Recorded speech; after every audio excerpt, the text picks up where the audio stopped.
ಈಗಾಗಲೇ ರಾಜ್ಯ ಮಟ್ಟದಲ್ಲಿ ಹಲವಾರು ಜಿಲ್ಲೆಗಳು ಸದಸ್ಯತ್ವ ನೋಂದಣಿ ಹಾಗೂ ಬೂತ್ ಕಮಿಟಿ ರಚನೆ ಮಾಡ್ತಕ್ಕಂಥ ಹಿನ್ನೆಲೆಯಲ್ಲಿ ಪ್ರತಿ ವಾರನೂ ಕೂಡ 1 ರಿಂದ 2 ಜಿಲ್ಲೆಗಳನ್ನ ಭೇಟಿಯನ್ನು ಮಾಡ್ತಾ ಇದ್ದೇವೆ, ಪ್ರವಾಸವನ್ನು ಮಾಡ್ತಾ ಇದ್ದೇವೆ.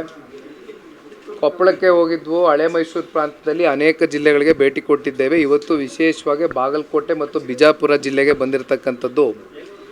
ಬಹುಶಃ ಬಿಜಾಪುರ ಜಿಲ್ಲೆ ಇಂದಿನಿಂದ ಅಲ್ಲ, ಸನ್ಮಾನ್ಯ ದೇವೇಗೌಡರು ಸಾಹೇಬರು ಪ್ರಧಾನಮಂತ್ರಿಗಳಾದಂಥ ಸಂದರ್ಭದಲ್ಲಿ ಇಲ್ಲಿ ಏನು ಆಲ್ಮಟ್ಟಿ ಜಲಾಶಯಕ್ಕೆ ಹತ್ತತ್ರ 1000 ಕೋಟಿ ಅನುದಾನ ಅವತ್ತಿಗೆ ಕೊಟ್ಟಿರ್ತಕ್ಕಂಥ ಒಂದು ಇತಿಹಾಸ ಇವತ್ತಿಗೂ ಕೂಡ ಮರೀಲಿಕ್ಕೆ ಸಾಧ್ಯ ಇಲ್ಲ. ಈ ಭಾಗದ ಜನತೆಯ ಹೃದಯದಲ್ಲಿ ಈಗಲೂ ಕೂಡ ಅದು ದಟ್ಟವಾಗಿ ನಿಂತಿದೆ. ಬಹುಶಃ ಇವೆಲ್ಲವನ್ನು ನೋಡಿದಾಗ ಪ್ರತಿ ಚುನಾವಣೆ ಸಂದರ್ಭದಲ್ಲೂ ಇಲ್ಲಿರ್ತಕ್ಕಂಥ 8 ವಿಧಾನಸಭಾ ಕ್ಷೇತ್ರದಲ್ಲಿ ಒಟ್ಟಾರೆಯಾಗಿ 4 ವಿಧಾನಸಭಾ ಕ್ಷೇತ್ರದಲ್ಲಾದರೂ ಜನತಾದಳ ಪಕ್ಷ ಅತ್ಯಂತ ಪ್ರಬಲವಾಗಿ ಅಟ್ಲೀಸ್ಟ್ ಮುಂಬರ್ತಕ್ಕಂಥ ಚುನಾವಣೆಯಲ್ಲಿ 4ಕ್ಕೆ 4 ಕ್ಷೇತ್ರಗಳಲ್ಲಿ ಗೆಲ್ತಕ್ಕಂಥದ್ದಕ್ಕೆ ಹೋರಾಟವನ್ನು ಮಾಡ್ತಕ್ಕಂಥದ್ದಕ್ಕೆ ಇನ್ನೂ 4 ಕ್ಷೇತ್ರಗಳಲ್ಲಿ ಎಲ್ಲೆಲ್ಲಿ ನಾವು ಪ್ರಬಲವಾದಂಥ ಕ್ಯಾಂಡಿಡೇಟ್ಗಳನ್ನ ರೆಡಿ ಮಾಡಬೇಕಾಗತ್ತೆ, ಎಲ್ಲೆಲ್ಲಿ ಕಾರ್ಯಕರ್ತರು ಮುಖಂಡರುಗಳನ್ನ ಹುರಿದುಂಬಿಸ್ಬೇಕಾಗತ್ತೆ, ಇವೆಲ್ಲ ಕೆಲಸ ಕೂಡ ಪ್ರಾಮಾಣಿಕವಾಗಿ ನಮ್ಮ ಶಾಸಕಾಂಗ ಪಕ್ಷದ ನಾಯಕರಾಗಿರ್ತಕ್ಕಂಥ ಸನ್ಮಾನ್ಯ ಬಾಬಣ್ಣ ಅವರು, ನಾವು ಜೊತೆಯಲ್ಲಿ ಮತ್ತೊಬ್ಬರು ಹಿರಿಯಕರು ನಾಡಗೌಡರು ಕೂಡ ನಮ್ಮ ಜೊತೆಯಲ್ಲಿದ್ದಾರೆ. ಈ ಭಾಗದ ಶಾಸಕರಾಗಿರ್ತಕ್ಕಂಥ ರಾಜುಗೌಡರು ಕೂಡ ನಮ್ಮ ಜೊತೆಯಲ್ಲಿ ಇವತ್ತಿದ್ದಾರೆ. BD ಪಾಟೀಲ್ರಿದ್ದಾರೆ, ಚವ್ಹಾಣ್ ಅವರಿದ್ದಾರೆ, ಶ್ರವಣಗೌಡರು ಎಲ್ಲರೂ ಕೂಡ ಇದ್ದಾರೆ. ಇವತ್ತು ಅನೇಕ ಜನ ಮುಖಂಡರುಗಳು ಇವತ್ತು ನಮ್ಮನ್ನು ಸ್ವಾಗತಕ್ಕೆ ಕೋರಿದ್ದಾರೆ. ಜೊತೆಯಲ್ಲಿ ಸನ್ಮಾನ್ಯ ದೇವೇಗೌಡರು ಈಗಾಗಲೇ ಅವರ ಒಂದು ಮಾರ್ಗದರ್ಶನ, ಅವರ ಒಂದು ಸೂಚನೆ ಏನು ಮೆಂಬರ್ಶಿಪ್ ಡ್ರೈವ್ ಮತ್ತು ಬೂತ್ ಕಮಿಟಿಗಳು ರಚನೆ ಆಗಬೇಕು ಅಂತಕ್ಕಂಥದ್ದು ಈಗಾಗಲೇ ಪಕ್ಷದ ಚೌಕಟ್ಟಿನಲ್ಲೇ ನಮ್ಮ ಗಮನಕ್ಕೆ ತೊಗೊಂಡು ಬಂದು ಮಾತನಾಡಿದ್ದಾರೆ. ಅವ್ರು ಹೇಳಿದಂತೆ ಈಗಾಗಲೇ ಚಾಲನೆಯನ್ನು ಕೊಟ್ಟಿದ್ದಾರೆ. ಎಲ್ಲರೂ ಕೂಡ ಭಾಳ ಉತ್ಸಾಹಕತೆಯಿಂದ ಈ ಕಾರ್ಯಕ್ರಮದಲ್ಲಿ ಪಾಲ್ಗೊಂಡಿದ್ದಾರೆ. ಸರ್, ಈಗ ಮೊದಲನೇದಾಗಿ ಏನಂತಂದರೆ ವಿಜಯಪುರ ಜಿಲ್ಲೆಯಲ್ಲಿ ಈ ಬಾರಿ ಒಂದು ಕ್ಷೇತ್ರದಲ್ಲಿ ಮಾತ್ರ ಬಂದಿದೆ. ಸೊ ಈ ರೀತಿ JDS ಪಕ್ಷದಲ್ಲಿ ಒಂದು ಹಿಡಿತ ಕೂಡ ಇತ್ತು, ಇತ್ತೀಚೆಗೆ ಕಡಿಮೆ ಆಗ್ತಾ ಇದೆ. ಆಗಿದೆ ಅದಕ್ಕೆ ನಿಟ್ಟಿನಲ್ಲಿ ಯಾವ ರೀತಿ ನೀವು ಚಾಲನೆ ಮಾಡೋದು, ಯಾವ ರೀತಿ ಸಂಘಟನೆ ಮಾಡಲಿಕ್ಕೆ ಮುಂದಾಗ್ತದೆ? ಚುನಾವಣೆಗಳಲ್ಲಿ ಗೆಲುವು ಸೋಲು ಅಂತಕ್ಕಂಥದ್ದು ಸರ್ವೇ ಸಾಮಾನ್ಯ, ಅದು ಪ್ರಜಾಪ್ರಭುತ್ವದ ವ್ಯವಸ್ಥೆ. ಆದರೆ ಸೋತಿದ್ದೀವಿ ಅಂದ ಮಾತ್ರಕ್ಕೆ ಯಾತಕ್ಕೆ ಸೋತ್ವಿ ಅಂತಕ್ಕಂಥ ಪರಾಮರ್ಶೆಯನ್ನು ಮಾಡಿಕೊಂಡು ಮುಂದೆ ಯಾವ ರೀತಿ ಪಕ್ಷವನ್ನು ಬಲಪಡಿಸಬೇಕು, ಜಿಲ್ಲೆನಲ್ಲಿ ಬರ್ತಕ್ಕಂಥ ಸ್ಥಳೀಯ ವಿಚಾರವಾಗಿ ಯಾವುದೇ ವಿಷಯವಾಗಿರ್ಬೋದು ಹೋರಾಟಗಳನ್ನ ಪ್ರತಿನಿತ್ಯ ಮಾಡ್ಕೊಂಡು ಬರ್ತಕ್ಕಂಥ ಕೆಲಸ ಮುಂದಿನ ದಿನಗಳಲ್ಲಿ ಆಗಬೇಕು ಅಂತಕ್ಕಂಥದ್ದು ಸನ್ಮಾನ್ಯ ದೇವೇಗೌಡರು ಇಂದಿನಿಂದನೂ ಇವೆಲ್ಲವನ್ನು ಕೂಡ ಮಾಡಿಕೊಂಡೇ ಪಕ್ಷ ಕಟ್ಕೊಂಬಂದಿರೋದು ನಾವೆಲ್ಲ ನೋಡಿದ್ದೇವೆ ಚಿಕ್ಕ ಹುಡುಗರಿನಿಂದನೂ.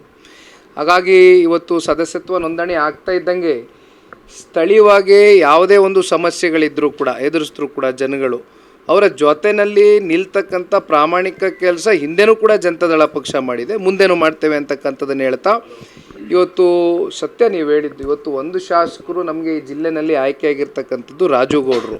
ಆದರೆ ನಮಗೆ ಗೆಲ್ಲಲಿಕ್ಕೆ ಇನ್ನೂ 3 ರಿಂದ 4 ಕ್ಷೇತ್ರ ನಮಗೆ ಅವಕಾಶಗಳಿದೆ. ಆಮೇಲೆ ದೇವೇಗೌಡರು ಸಾಹೇಬರು ಈಗ ತಾನೇ ಹೇಳ್ದಂಗೆ ಮಾಡಿರ್ತಕ್ಕಂಥ ಕೆಲಸ ಕಾರ್ಯ, ಸನ್ಮಾನ್ಯ ಕುಮಾರಣ್ಣ ಅವರು ಆಡಳಿತದಲ್ಲಿ ಇದ್ದಾಗ ಮುಖ್ಯಮಂತ್ರಿಗಳಾಗಿದ್ದಾಗ ಅವರು ಕೊಟ್ಟಿರ್ತಕ್ಕಂಥ ಕೊಡುಗೆಗಳು ಇವತ್ತಿಗೂ ಕೂಡ ಜನಗಳ ಹೃದಯದಲ್ಲಿದೆ. ಆದರೆ ನಮ್ಮ ಕಾರ್ಯಕರ್ತರು ಕೂಡ ಅಷ್ಟೇ ಒಂದು ಪ್ರೀತಿ ಉತ್ಸಾಹಕತೆಯಿಂದ ಇಲ್ಲಿರ್ತಕ್ಕಂಥ ಮತದಾರರ ಜೊತೆ ಬೆರೀಬೇಕು ಅಂತಕ್ಕಂಥ ವಿಚಾರವಾಗಿ ನಾವು ಕೂಡ ಅನೇಕ ಬಾರಿ ಹೇಳ್ತಾ ಇರ್ತೇವೆ. ಈಗ ವಿಧಾನಸಭೆ ಚುನಾವಣೆ ಮುಂದೆ ದೂರ ಇದ್ರೂ ಕೂಡ ಒಂದು ಕಡೆ ಆತಂಕ ಕಾಡ್ತಾ ಇದೆ. ಯಾಕಂದರೆ ಈಗ JDS ಮತ್ತು BJP ಟಿಕೆಟ್ ವಂಚಿತರಾಗ್ತಾರೆ. ಅದ್ರ ಜೊತೆಗೆ JDS ಕೂಡ ಯಾವ ರೀತಿ ಹೊಡೆತ ಬೀಳುತ್ತೆ ಅನ್ನೋದು ಕೂಡ ಚಿಂತನೆ ಮಾಡ್ತಾ ಇದ್ದಾರೆ. ಆ ನಿಟ್ಟಿನಲ್ಲಿ ಯಾವ ರೀತಿ ನಿಮ್ಮ ಶಾಸಕರಿಗೆ ಮತ್ತು ಮಾಜಿ ಶಾಸಕರುಗಳಿಗೆ ಯಾರು ಆಕಾಂಕ್ಷಿಗಳಿದ್ದಾರೆ, ಅವ್ರಿಗೆ ಏನು ಭರವಸೆ ನೀಡಲಿಕ್ಕೆ? ಈಗ ಕಳೆದ ಲೋಕಸಭಾ ಚುನಾವಣಾ ಸಂದರ್ಭದಲ್ಲಿ ಜನತಾದಳ ಪಕ್ಷ ಬಹುಶಃ 62 ವರ್ಷದ ಸುದೀರ್ಘವಾದಂಥ ರಾಜಕಾರಣದ ಉದ್ದಗಲಕ್ಕೂ ಕೂಡ ಸನ್ಮಾನ್ಯ ದೇವೇಗೌಡರು ಸಾಹೇಬರು ಸಹಿಯನ್ನು ಹಾಕಿರಲಿಲ್ಲ. ಆದರೆ ಇತ್ತೀಚಿನ ಕೆಲವೊಂದಷ್ಟು ರಾಜಕಾರಣದ ಬೆಳವಣಿಗೆಗಳು, ಕಾಂಗ್ರೆಸ್ ಪಕ್ಷ ಯಾವ ರೀತಿ ಜನತಾದಳ ಪಕ್ಷವನ್ನು ಒಂದು ರೀತಿ ದುರುಪಯೋಗ ಮಾಡಿಸ್ಕೊಂಡು ಸನ್ಮಾನ್ಯ ಕುಮಾರಣ್ಣ ಅವ್ರಿಗೆ 5 ವರ್ಷಗಳ ಕಾಲ ನಾವು ನಿಮ್ಮನ್ನ ಮುಖ್ಯಮಂತ್ರಿಯಾಗಿ ಮಾಡ್ತೇವೆ ಅಂತಕ್ಕಂಥ ಮನೆ ಬಾಗಿಲಿಗೆ ಬಂದು ಯಾವ ರೀತಿ ನಮ್ಮನ್ನು ನಡೆಸ್ಕೊಂಡಿದ್ದಾರೆ ಅಂತಕ್ಕಂಥದ್ದು ನೋಡಿದ್ದೇವೆ. ಇವೆಲ್ಲವನ್ನು ಹೊರತುಪಡಿಸಿ ಇವತ್ತು ರಾಜ್ಯದಲ್ಲಿ ಕಳೆದ 1 ವರ್ಷ 5 ತಿಂಗಳ ಹಿಂದೆ ಬಂದಿರತಕ್ಕಂಥ ಈ ಸರ್ಕಾರ ಹತ್ತತ್ರ 136 ಜನ ಶಾಸಕರು ದೊಡ್ಡ ಬಹುಮತದಿಂದ ಗೆದ್ದಿದ್ದಾರೆ. ಆದರೆ ಇವತ್ತು ರಾಜ್ಯಕ್ಕೆ ಕೊಟ್ಟಿರ್ತಕ್ಕಂಥ ಕೊಡುಗೆ ಏನು, ಆಗ್ತಾ ಇರ್ತಕ್ಕಂಥ ಅಭಿವೃದ್ಧಿಗಳೇನು, 10 ರೂಪಾಯಿ ಇವತ್ತೇನಾದರೂ ಈ ರಾಜ್ಯ ಸರ್ಕಾರ ಅವರ ಶಾಸಕರಿಗೆ ಏನಾದರೂ ಅನುದಾನವನ್ನು ಕೊಡಲಿಕ್ಕೆ ಆಗಿದೆಯಾ?